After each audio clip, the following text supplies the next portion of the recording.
Bem-vindo ao canal Total Audiolivros. Conferências introdutórias sobre psicanálise de Sigmund Freud, parte 3. Conferência 24. O estado neurótico comum. Senhoras e senhores. Agora que eliminamos essa parte difícil de nosso trabalho, em nossas últimas explanações, proponho que, por algum tempo, abandonemos o assunto e nos voltemos para os senhores mesmos. Isto porque estou ciente de que os senhores estão insatisfeitos. Imaginaram uma introdução à psicanálise muito diferente. O que esperavam ouvir eram exemplos vívidos, não teoria. Em determinada ocasião, dizem os senhores, quando lhes contei a parábola no subsolo e no primeiro andar, os senhores aprenderam algo da forma como são causadas as neuroses. As observações deveriam ter sido, porém, observações reais, e não histórias inventadas. Ou quando, no início, descrevi-lhes 2 sintomas, esperemos que desta vez não tenham sido inventados, e sua solução e sua relação com a vida das pacientes, o insentido dos sintomas se revelou aos senhores. Os senhores esperavam que eu prosseguisse nessa linha. Em vez disso, contudo, apresentei-lhes teorias prolixas, difíceis de compreender, que jamais estiveram completas e sempre tiveram algo de novo a ser acrescentado. Operei com determinados conceitos que ainda não lhes havia explanado, passei de uma apreciação descritiva das coisas a uma apreciação dinâmica, e, daí, aquilo que chamei de conceituação econômica. Tornei difícil para os senhores entender quantos dos termos técnicos que usei significavam a mesma coisa ou eram substituídos apenas por motivos de eufonia. Apresentei conceitos de tão longo alcance, tais como os conceitos dos princípios de prazer e de realidade e o das dotações filogeneticamente herdadas. E, sem lhes apresentar previamente nada, fiz desfilar diante de seus olhos coisas que se tornaram cada vez mais distanciadas dos senhores. Por que não iniciei minha introdução à teoria das neuroses com aquilo que os senhores mesmos conhecem a respeito do estado neurótico e que há muito atraiu o interesse dos senhores, as peculiares características das pessoas neuróticas, suas incompreensíveis reações ao relacionamento humano e às influências externas, sua irritabilidade, sua conduta imprevisível e desarrazoada? Por que não os conduzi, passo a passo, desde o entendimento das formas mais simples e mais incontradiças do estado neurótico até os problemas de suas manifestações extremas, enigmáticas? Em verdade, não posso nem mesmo discordar dos senhores. Não estou assim tão enamorado de minha habilidade expositiva, a ponto de poder declarar que cada uma das falhas de minha exposição constitui um encanto especial. Penso comigo que poderia ter feito mais em benefício dos senhores, se tivesse agido de outro modo, e, com efeito, esta era a minha intenção. No entanto, nem sempre se pode levar a cabo as intenções racionais. Frequentemente, no próprio material existe algo que toma conta de nós e nos desvia de nossas intenções iniciais. Mesmo uma realização banal como a organização de determinada quantidade de material não depende inteiramente da escola do autor, as coisas podem tomar o rumo que lhes apraz, e tudo quanto se pode fazer é perguntar-se, após os fatos, por que estes se passaram desta e não daquela maneira. Um dos motivos, provavelmente, que o título Introdução à Psicanálise já não mais se aplica à presente sessão, que supomos estar tratando das neuroses. Uma introdução à psicanálise compõe-se do estudo das parapraxias e dos sonhos. A teoria das neuroses é psicanálise propriamente dita. Acredito que não teria sido possível ministrar-lhes conhecimentos sobre o tema da teoria das neuroses em tempo tão curto, a não ser em forma resumida. Era uma questão de apresentar-lhes uma exposição interligada do sentido e da significação dos sintomas, das causas externas e internas e dos mecanismos de sua formação. Isto é o que procurei fazer, e mais ou menos o que atualmente a psicanálise tem a ensinar. Importava em dizer muito coisa sobre a libido e sua evolução, e também um pouco a respeito do desenvolvimento do ego. Nossa introdução já os havia preparado com antecedência para as premissas de nossa técnica e para os importantes pontos de vista relativos ao inconsciente e à repressão, à resistência. Em uma das conferências seguintes, conferências XXVI, os senhores descobrirão os pontos a partir dos quais o trabalho da psicanálise realiza progressos fundamentais. Até agora não tenho mantido em segredo o fato de que tudo aquilo que lhes disse se deriva do estudo de um único grupo de distúrbios nervosos, aqueles que se denominam a neurose de transferência. Na verdade, determinei o mecanismo da formação dos sintomas apenas no caso da neurose histérica. Ainda que os senhores não tenham adquirido um sólido conhecimento e não tenham retido todos os detalhes, eu, não obstante, espero que tenham formado um quadro dos métodos com os quais a psicanálise trabalha, dos problemas que ela submete e dos resultados aos quais ela chegou a atribuir aos senhores o desejo de que poderia ter começado minha descrição das neuroses a partir do comportamento das pessoas neuróticas, de um relato da maneira pela qual elas sofrem com a neurose, de como se defendem contra ela e de como entram em um acordo com ela.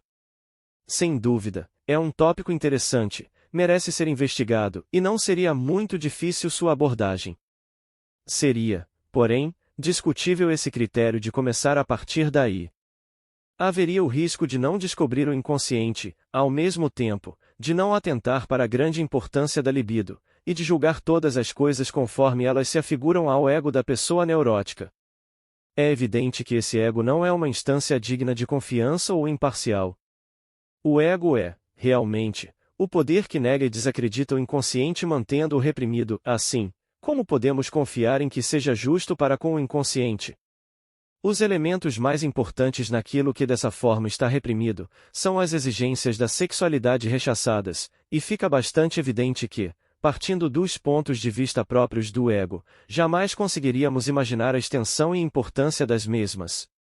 A partir do momento em que a noção de repressão se torna clara para nós, somos advertidos para que não façamos uma das duas partes litigantes, e, com isso, o lado vitorioso, tornar-se juiz da questão.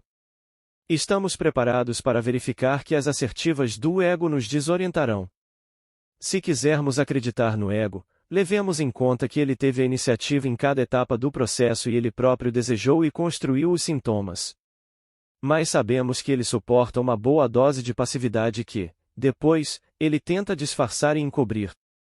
É verdade que nem sempre ele se arrisca a uma tal tentativa. Nos sintomas da neurose obsessiva, o ego é obrigado a admitir que existe algo de estranho com que se defronta e contra o qual pode defender-se apenas com dificuldade. Quem quer que não se deixe coibir por essa advertência e resolva tomar as falsificações do ego por moeda legítima, vai passar bem, evitará todas as resistências que se opõem à ênfase dada pela psicanálise ao inconsciente, à sexualidade e à passividade do ego. Poderá declarar, como Alfred Adler, que o caráter neurótico é a causa das neuroses, em vez de ser sua consequência, mas não estará em condições de explicar um único detalhe da formação dos sintomas, ou um único sonho. Os senhores perguntarão se não será possível, porém, fazer justiça ao papel que o ego desempenha nos estados neuróticos e na formação dos sintomas, sem simultaneamente desprezar por completo os fatores revelados pela psicanálise. Minha resposta é que isso deve ser possível, certamente, e, mais cedo ou mais tarde, será feito o caminho seguido pelo trabalho da psicanálise, porém, não comporta que realmente se comece a partir disso. Naturalmente, é possível prever que um dia a psicanálise se defrontará com semelhante tarefa. Há neuroses em que o ego desempenha um papel muito mais marcante do que naquelas que investigamos até o momento, nós as denominamos neuroses narcísicas. A investigação desses distúrbios nos possibilitará formar um julgamento imparcial e fidedigno da contribuição do ego ao desencadeamento das neuroses.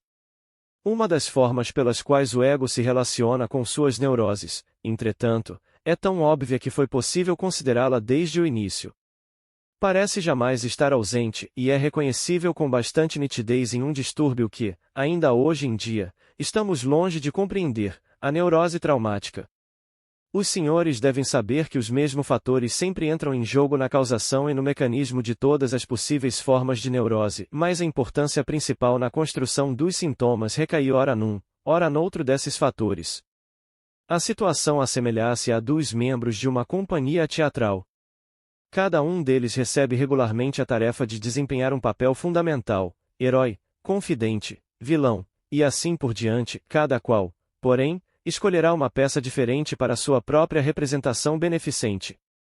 Da mesma forma, as fantasias, que se transformam em sintomas, em nenhuma outra neurose são mais evidentes do que na histeria. As anticatexias das formações reativas do ego dominam o quadro nas neuroses obsessivas, aquilo que, no caso dos sonhos, denominamos em elaboração secundária e situa-se em primeiro plano na paranoia, sob a forma de delírios, e assim por diante. Nas neuroses traumáticas, e particularmente naquelas causadas pelos horrores da guerra, inequivocamente deparamo-nos, assim, com um motivo egoísta, por parte do ego, a procura de proteção e vantagem, um motivo que não pode, talvez, produzir por si mesmo a doença, mas que condescende com ela e a mantém, uma vez que ela tenha surgido. Esse motivo procura preservar o ego dos perigos cuja ameaça foi a causa precipitante da doença, e não permitirá que ocorra a recuperação enquanto a repetição desses perigos ainda pareça possível, ou enquanto não tenha recebido a compensação pelo perigo que foi suportado. O ego, porém, assume um interesse semelhante no desenvolvimento e na manutenção da neurose em todos os outros casos. Já demonstrei que os sintomas também são apoiados pelo ego, porque possuem um aspecto com o qual oferecem satisfação ao propósito repressor do ego. Ademais, apaziguar um conflito construindo um sintoma é a solução mais conveniente e mais agradável para o princípio de prazer e, inquestionavelmente, poupa ao ego uma grande quantidade de trabalho interno que é sentido como penoso. Na verdade, há casos em que até mesmo o médico deve admitir que um conflito terminar em neurose constitui a solução mais inócua e socialmente mais tolerável. Os senhores não devem surpreender-se ao ouvir dizer que o próprio médico, às vezes, pode tomar o partido da doença que está combatendo. Não é sua função limitar-se, em todas as situações da vida, a ser um fanático defensor da saúde. Ele sabe que não há apenas miséria neurótica no mundo, mas também sofrimento real, irremovível, que a necessidade pode mesmo exigir que uma pessoa sacrifique sua saúde e aprende que um sacrifício dessa espécie, feito por uma única pessoa, pode evitar incomensurável infelicidade para muitas outras.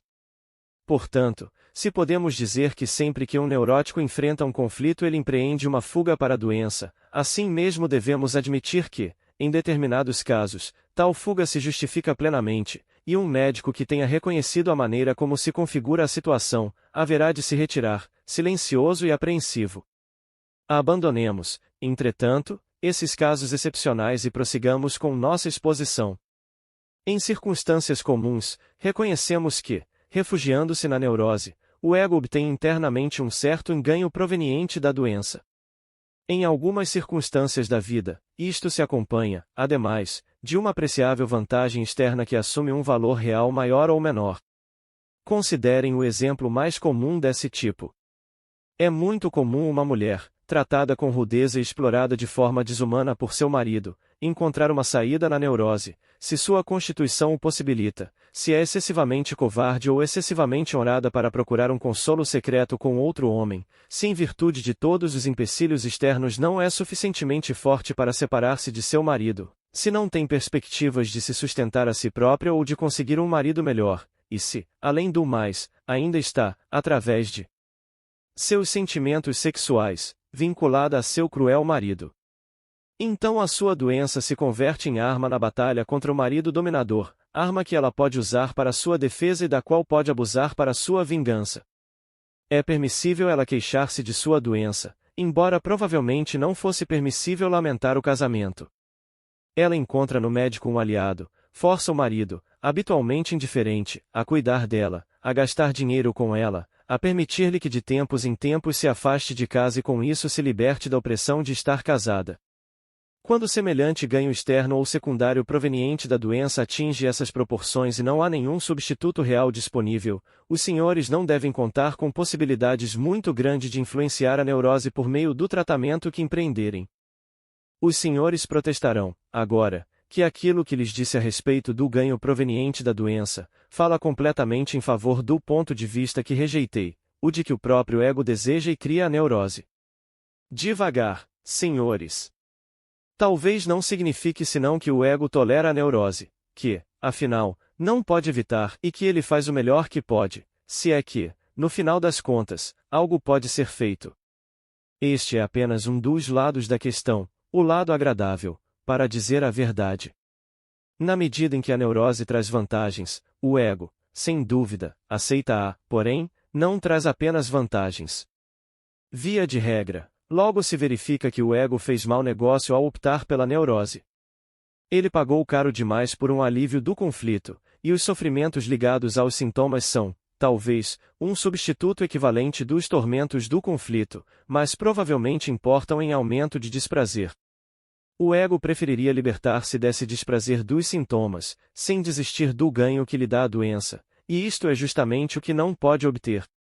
Isto mostra, então, que o ego não era tão completamente ativo como imaginava ser. Devemos considerar atentamente esse aspecto. Senhores, em seu contato com as neuroses, na qualidade de médicos, logo desistirão de esperar que aqueles que exibem as maiores lamentações e queixas acerca de sua doença sejam os mais desejosos de cooperar e mostrem a menor resistência. É bem o inverso disso. Naturalmente, os senhores, contudo, reconhecerão com facilidade que tudo aquilo que contribui para o ganho proveniente da doença haverá de intensificar a resistência devido à repressão e aumentará as dificuldades do tratamento. A parcela de ganho decorrente da doença que, por assim dizer, nasceu com a doença, temos de acrescentar uma outra parcela que surge posteriormente. Quando uma organização psíquica semelhante a uma doença durou algum tempo, ela termina por funcionar como mecanismo independente, manifesta-se um tanto como instinto de autopreservação, estabelece uma espécie de modus vivendi entre si e as outras partes da mente, mesmo aquelas outras partes que lhe são hostis, e raramente deixa de haver ocasiões em que se comprova que a doença, repetidas vezes, se torna útil e adequada, e adquire, por assim dizer, uma função secundária que reforça novamente sua estabilidade. Em vez de um exemplo extraído da patologia, tomemos um exemplo flagrante da vida diária. Um operário, que com sua capacidade ganha sua vida, vem a sofrer uma mutilação num acidente ocorrido durante o trabalho. Esse homem, assim aleijado, não pode mais trabalhar, porém, afinal, consegue uma pequena pensão por invalidez e aprende como explorar sua mutilação pedindo esmolas. Seu novo, embora piorado, meio de vida se baseia justamente naquela mesma coisa que o privou de seu meio de vida anterior. Se os senhores pudessem pôr fim à sua mutilação, poderiam fazer, inicialmente, com que ele ficasse sem seu meio de vida. Surgiria então a questão de saber se ele ainda seria capaz de retomar seu trabalho anterior. No caso das neuroses, o que corresponde a uma semelhante exploração secundária de uma doença pode ser descrito como o ganho secundário da doença em contraste com o ganho primário. Em geral, porém, gostaria de recomendar que, conquanto não subestimando a importância prática do ganho proveniente da doença, os senhores não devem deixar-se impressionar pelo mesmo, teoricamente. Afinal, à parte as exceções que apontei anteriormente, isto sempre leva a pensar nos exemplos de inteligência animal ilustrados por Oberlander em Fliegen de Blatter. Uma árabe ia montado em seu camelo, percorrendo uma trilha estreita cortada na encosta íngreme de uma montanha. Numa curva da trilha, subitamente se viu frente a frente com um leão que já se preparava para dar o salto. Ele não via escapatória, de um lado, um rochedo perpendicular e, de outro, um precipício. Fuga e luta eram impossíveis. Considerou-se perdido. Mas o camelo pensou diferente. De um salto, lançou-se com o árabe ao abismo, e o leão ficou sem nada. A ajuda que proporciona uma neurose não representa, geralmente, melhor solução para o paciente. Isto pode suceder porque lidar com um conflito produzindo sintomas, afinal, um processo automático que não pode se mostrar adequado para arrostar as exigências da vida e no qual a pessoa abandonou o uso das suas melhores e mais elevadas capacidades. Se houvesse uma escolha, seria preferível descer a liça para uma honrosa luta com o destino. Entretanto, ainda lhes devo outros esclarecimentos do motivo por que não iniciei minha exposição da teoria das neuroses com o estado neurótico comum. Os senhores podem supor, talvez, que isto sucedeu porque, nesse caso, eu teria tido maior dificuldade de provar a causação sexual das neuroses. Mas nisso os senhores poderiam estar enganados. No caso das neuroses de transferência, deve-se achar a solução através da interpretação dos sintomas, antes de se poder chegar a essa descoberta. Nas formas comuns daquilo que se conhece como neuroses atuais, a significação etiológica da vida sexual é um fato indisfarçado que salta aos olhos do observador. Encontrei-a há mais de 20 anos, quando, certo dia, indagava a mim próprio da razão por que, no exame dos neuróticos, suas atividades sexuais são tão regularmente excluídas de qualquer consideração. Naquela época, sacrifiquei minha popularidade junto a meus pacientes, em benefício dessas investigações, bastou apenas um breve esforço para que pudesse declarar que, se a vida sexualiza é normal, não pode haver neurose em, como isso, eu quis dizer em neurose atual. Sem dúvida, essa afirmação passa muito de leve sobre as diferenças individuais das pessoas e padece, também, da imprecisão, que é inseparável do julgamento daquilo que é normal. Vista como diretriz geral, mantém, contudo, o seu valor até hoje. Naquela época, eu chegará a estabelecer relações específicas entre determinadas formas de neuroses e determinadas influências nocivas sexuais, e não tenho dúvidas de que poderia, hoje, repetir as mesmas observações, se ainda estivesse à minha disposição um material patológico parecido. Muitíssimas vezes verifiquei que um homem que se excedeu em determinado tipo de satisfação sexual incompleta, por exemplo, masturbação manual, havia adoecido de determinada forma de neurose atual, e que essa neurose prontamente dava lugar a uma outra, se substituísse seu regime sexual por outro igualmente nada irrepreensível. Naquele tempo, estava em situação de concluir que, no paciente, havia-se operado uma mudança na sua vida sexual, a partir de uma modificação em sua condição. Também aprendi, nessa época, a manter obstinadamente minha hipótese, até haver vencido a insinceridade dos pacientes e havê-los compelido a confirmar meus pontos de vista. É verdade que, depois disso, eles preferiram ir a outros médicos que não fizeram essas indagações meticulosas sobre sua vida sexual. Mesmo nessa época, não pude deixar de perceber que a causação da doença nem sempre aponta para a vida sexual. Uma pessoa, é fato, adoeceu por uma influência nociva sexual direta, mas uma outra adoeceu porque perdeu sua fortuna ou porque sofreu uma doença orgânica exaustiva. A explicação dessas diferenças veio posteriormente, quando compreendemos as inter-relações, de que já suspeitávamos, entre o ego e a libido, e a explicação se tornou mais satisfatória à medida que essa compreensão se aprofundava. Uma pessoa somente adoece de uma neurose se seu ego perdeu a capacidade de diversificar, de algum modo, sua libido. Quanto mais forte é seu ego, mais fácil lhe será executar essa tarefa. Qualquer enfraquecimento do seu ego por qualquer causa deve ter o mesmo efeito, agindo como um aumento excessivo das exigências da libido, e, por isso, lhe possibilitará adoecer de uma neurose. Existem outras relações, mais íntimas, entre o ego e a libido, estas, porém, ainda não se enquadram em nosso objetivo, de modo que não as abordarei como parte desta minha presente explanação. O que continua essencial e nos esclarece coisas é que, em todos os casos, e seja qual for o modo como a doença se pôs em marcha, os sintomas da neurose são mantidos pela libido, e, por conseguinte, são prova de que ela está sendo utilizada anormalmente. Agora, entretanto, devo chamar a atenção dos senhores para a decisiva diferença entre os sintomas das neuroses atuais e os das psiconeuroses, das quais o primeiro grupo, as neuroses de transferência, nos manteve tão ocupados até agora. Em ambos os casos, os sintomas se originam da libido, e constituem, portanto, empregos anormais da mesma, são satisfações substitutivas.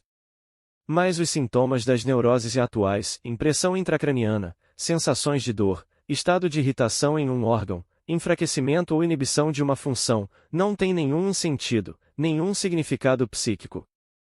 Não só se manifestam predominantemente no corpo, como, por exemplo, os sintomas histéricos, entre outros, como também constituem, eles próprios, processos inteiramente somáticos, em cuja origem estão ausentes todos os complicados mecanismos mentais que já conhecemos.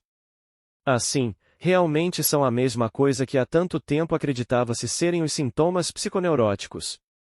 Mas, sendo assim, como podem eles corresponder a empregos da libido, que reconhecemos como força que opera na mente? Bem, senhores, isto é algo muito simples. Permitam-me lembrar-lhes uma das primeiras objeções levantadas contra a psicanálise. Foi dito, então, que esta se ocupava em encontrar uma teoria puramente psicológica dos fenômenos neuróticos, e que isso era uma causa perdida, de vez que as teorias psicológicas jamais poderiam explicar uma doença. As pessoas haviam optado por esquecer que a função sexual não é uma coisa puramente psíquica, da mesma forma como não é uma coisa puramente somática. Influencia igualmente a vida corporal e mental. Se, nos sintomas das psiconeuroses, nos familiarizamos com as manifestações de distúrbios na atuação psíquica da função sexual, não nos surpreenderemos ao encontrar nas neuroses e atuarem as consequências somáticas diretas dos distúrbios sexuais. A clínica médica deu-nos uma indicação valiosa para uma interpretação desses distúrbios, uma indicação que foi objeto de considerações por vários investigadores. As neuroses atuais, nos detalhes de seus sintomas e também em sua característica de exercer influência em todo o sistema orgânico e toda a função, mostram uma inconfundível semelhança com os estados patológicos que surgem da influência crônica de substâncias tóxicas externas e de uma suspensão brusca das mesmas, as intoxicações e as situações de abstinência. Os dois grupos de distúrbios se aproximam mais intimamente por meio de condições intermediárias, tal como a doença de Grave, que sabemos ser, também ela, devida à ação de substâncias tóxicas, porém de toxinas não introduzidas no corpo, mas originadas no próprio metabolismo da pessoa. Em vista dessas analogias, penso que não podemos evitar considerarmos as neuroses resultado de distúrbios no metabolismo sexual, seja porque se produzem mais toxinas do que o indivíduo pode metabolizar, seja porque as condições internas, e até mesmo as condições psíquicas, limitam o emprego adequado dessas substâncias. Desde tempos imemoriais, a concepção popular tem prestado homenagem a hipóteses dessa espécie a respeito da natureza do desejo sexual, falando do amor como uma intoxicação e crendo que o apaixonar-se é causado por filtros de amor, embora aqui o agente atuante esteja, em certa medida, externalizado. E para nós esta seria a ocasião de relembrar as zonas erógenas e nossa afirmação de que a excitação sexual pode ser gerada nos mais variados órgãos. Mas, para o restante, a expressão metabolismo sexual ou em química da sexualidade é um termo sem conteúdo, não sabemos nada a esse respeito, nem podemos dedicar se devemos supor a existência de duas substâncias sexuais, se seriam então denominadas masculina e feminina, ou se poderíamos nos contentar com uma toxina sexual que deveríamos reconhecer como veículo de todos os efeitos estimulantes da libido.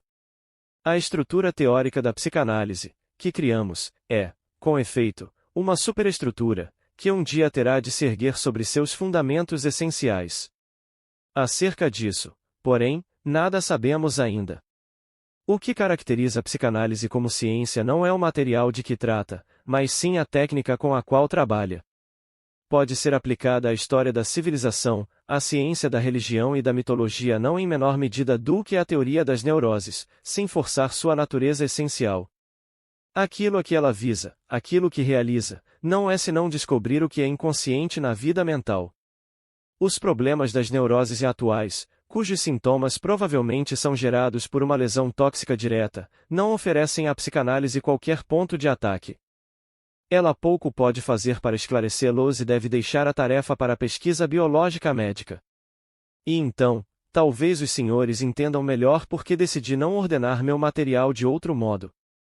Se lhes tivesse prometido uma introdução à teoria das neuroses, o caminho correto certamente teria levado desde as formas simples das neuroses atuais às doenças psíquicas mais complicadas, devidas à perturbação da libido.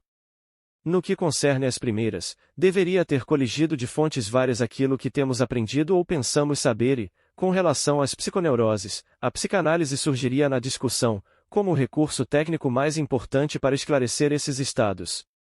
No entanto, o que eu pretendi dar, e anunciei, foi uma introdução à psicanálise. Para mim, era mais importante os senhores formarem uma ideia sobre a psicanálise, do que obterem algum conhecimento das neuroses e, por essa razão, as neuroses atuais, improdutivas no que concerne à psicanálise, não podiam mais ocupar um lugar em primeiro plano. Penso também que fiz a melhor escolha para os senhores. Isso porque, devido à profundidade de suas hipóteses e ao alcance de duas conexões, a psicanálise merece um lugar no âmbito dos interesses de toda pessoa culta, ao passo que a teoria das neuroses é um capítulo da medicina como outro qualquer. Ainda assim, os senhores acertadamente esperarão que devamos dedicar também algum interesse às neuroses atuais. A íntima conexão clínica dessas neuroses com as psiconeuroses nos compeliria a fazê-lo. Posso informar-lhes, pois, que distinguimos três formas puras de neuroses atuais, em neurastenia, neurose de angústia e hipocondria. Mesmo essa assertiva não é isenta de contradições. Todos os nomes estão em uso, é verdade, porém, seu conteúdo é impreciso e instável. Aliás, existem médicos que se opõem a qualquer linha divisória no mundo católico dos fenômenos neuróticos, a qualquer separação das entidades clínicas ou das doenças individualizadas, e que nem sequer reconhecem a distinção entre as neuroses atuais e as psiconeuroses. Penso que nisto se excedem e não escolheram o caminho que conduz ao progresso. As formas de neurose, que mencionei, ocasionalmente ocorrem em sua forma pura, mais frequentemente, porém, estão mescladas umas com as outras e com algum distúrbio psiconeurótico. Isto não deve levar-nos a abandonar a diferença entre elas. Pensem na diferença entre o estudo dos minerais e o das rochas, na mineralogia. Os minerais são descritos como substâncias individualizadas, sem dúvida com base no fato de que a miúde ocorrem na forma de cristais, nitidamente separadas de seu ambiente. As rochas consistem em um agregado de minerais, que, podemos ter certeza, não vieram a se juntar por acaso, mas em consequência daquilo que determinou sua origem. Na teoria das neuroses, ainda sabemos muito pouco sobre o curso de seu desenvolvimento para apresentar algo semelhante à petrologia. Estaremos, contudo, certamente agindo de forma correta, se começarmos por isolar do conjunto as entidades clínicas individuais que reconhecemos e que se podem comparar aos minerais. Uma notável relação entre os sintomas das neuroses atuais e os das psiconeuroses oferece mais uma importante contribuição ao nosso conhecimento da formação dos sintomas nestas últimas. Pois um sintoma de uma neurose atual é frequentemente o núcleo e o primeiro estádio de um sintoma psiconeurótico. Uma relação dessa espécie pode ser observada com muita nitidez entre a neurastenia e a neurose de transferência, conhecida como histeria de conversão, entre a neurose de angústia e a histeria de angústia, contudo também entre a hipocondria e as formas de distúrbio que serão mencionadas posteriormente sob o nome de parafrenia, demência precoce e paranoia.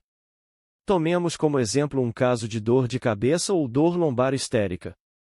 A análise nos mostra que, pela condensação e pelo deslocamento, o sintoma tornou-se satisfação substitutiva de toda uma série de fantasias e recordações libidinais. Mas essa dor, em determinada época, era também uma dor real e era, então, um sintoma sexual tóxico direto, expressão somática de uma excitação libidinal. Longe estamos de afirmar que todos os sintomas histéricos contêm um núcleo dessa espécie. Mas persiste o fato de que este é, com especial frequência, o caso, e que quaisquer influências somáticas, normais ou patológicas, causadas por excitações libidinais são preferidas na construção dos sintomas histéricos. Em tais casos, desempenham o papel do grão de areia que um molusco cobre de camadas de madrepérola. Da mesma forma, as transitórias indicações de excitação sexual que acompanham o ato sexual não utilizadas pela psiconeurose como material mais conveniente e apropriado para a construção dos sintomas. Semelhante sucessão de fatos reveste-se de especial interesse diagnóstico e terapêutico. Não é absolutamente raro acontecer, no caso de uma pessoa que está predisposta a uma neurose sem realmente sofrer de uma neurose manifesta, que uma modificação somática patológica, talvez por inflamação ou lesão, põe em marcha a atividade da formação do sintoma. Assim, essa atividade prontamente transforma o sintoma, que lhe foi apresentado pela realidade, em representante de todas as fantasias inconscientes que estavam apenas aguardando a ocasião de lançar mão de algum meio de expressão. Num caso destes, o médico adotará ora uma, ora outra linha de tratamento. Ou se esforçará por abolir a base orgânica, sem importar-se com a ruidosa elaboração neurótica, ou atacará a neurose que aproveitou essa oportunidade favorável para surgir, e prestará pouca atenção à sua causa precipitante orgânica. O resultado mostrará que uma ou outra linha de conduta está certa ou errada. É impossível fazer recomendações gerais para abordar esses casos mistos. Obrigado por visitar o canal Total Audiolivros.